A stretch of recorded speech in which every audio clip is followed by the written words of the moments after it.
Hey guys, I'm Trisha Cummings, and welcome to Bear LA.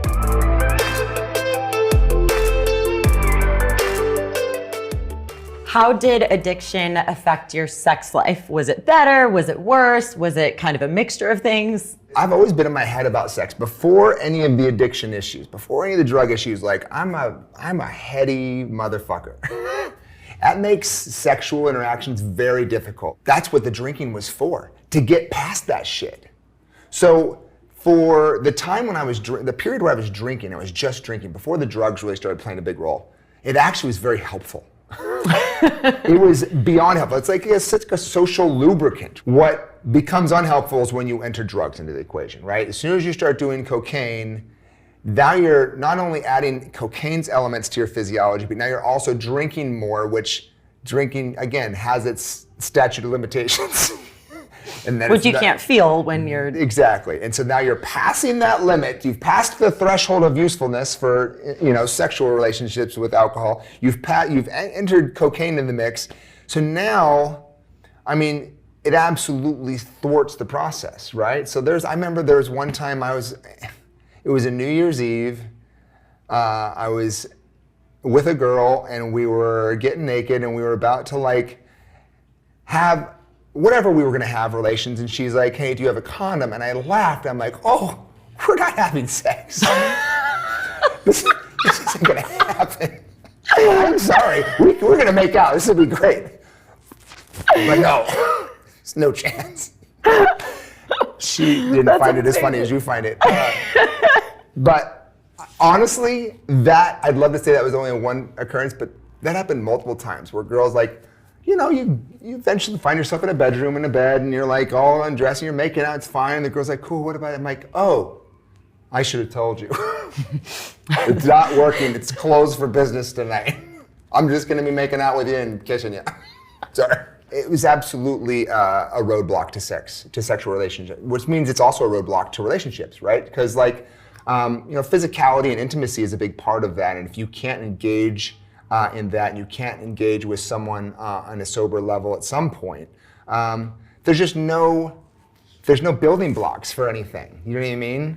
There's nothing deeper. The intention's all there. Yeah. I still wanted all those things, but the building blocks to form something lasting or significant just aren't there. And the thing is, for me, I'm relational, and I was really missing that. You know what I mean? I long for a person. I'm that way. So then, enter sobriety. And now I'm like, okay, cool. No longer gonna have the whiskey problem, no longer gonna have the cocaine problem. That's awesome. What happened was I found myself knee deep back in my brain. Only now I'm acutely aware of every little eccentricity and problem and issue because I'm dealing with them. I'm facing them, I'm addressing them, I'm looking back in the past, I'm pulling things out. And that's right, because you're wanting to take account for your actions. And so now, I wasn't aware of this, but being sexually active as a sober person, post all that stuff, at least for me, has been very, very, very difficult. So I started trying to find different, over-the-counter, stimulant things, the pills that you take or whatever, and they're all kind of a joke, but you're like, oh, and then someone swears by one, so you order a box of them, and they just give you a headache, and nothing happens. You're like, when do I take this shit? And so you're trying to do it casually to not say that you have, erectile dysfunction, you know what I mean? Because God forbid you're one of the millions of fucking men that have that, right? In my ego, I was a champion at one point of sex. I was never a champion. Decent in the middle of a relationship, at best. But when you get to this point in sobriety, you've got to find a way to survive and a way to live and a way to get by. And so I found myself in my first real relationship in sobriety, about 2.5 years into sobriety.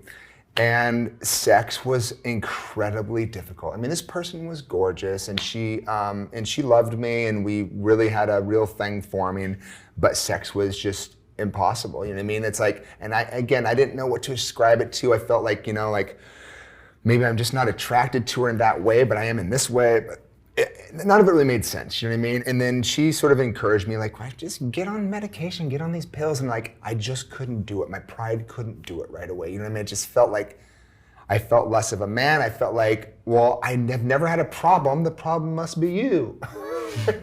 Again, though, not that there wasn't some problems within the relationship that were causing this, but the bigger problem was that I was in a different physiological body than I was before all the addictive behaviors started. Yeah. And I had to account for that. And so I eventually sucked up my pride and went to my doctor, talked to her about it. Shit's very normal. And I got put on Cialis, and it changed my life. It made me feel like I'm a normal person again. And honestly, like, all the pride, all the bullshit that I had with that is gone, because now, like, I can actually just have normal sex like a regular person again. You know what I mean? I can have normal desires. I can have a normal erection. I can have normal, all the stuff you're supposed to have to feel like you're functioning in that aspect of your physicality, and it's all back. And so I have to take a few pills to make that happen. Like, it's okay. It's not like I had to have a prosthetic dick put on me. You know what I mean? Like, it's still Shane. It's still my flesh and bone, you know? And so I've come to terms with it, and honestly, like, I try to tell guys anytime I can who have an issue, like, give into it, man. Just acknowledge, like, it's a very common problem, and then honestly, no girl I've ever met even gives a shit. We're the only ones that care. Yeah, it's true. So that's the world I live in now. I mean, whatever works, though. Yeah, no, for sure. And honestly, literally. like, yeah, and it works fantastic. And so now there's just a little pre-planning involved, but other than that, everything's as normal as it was in my 20s.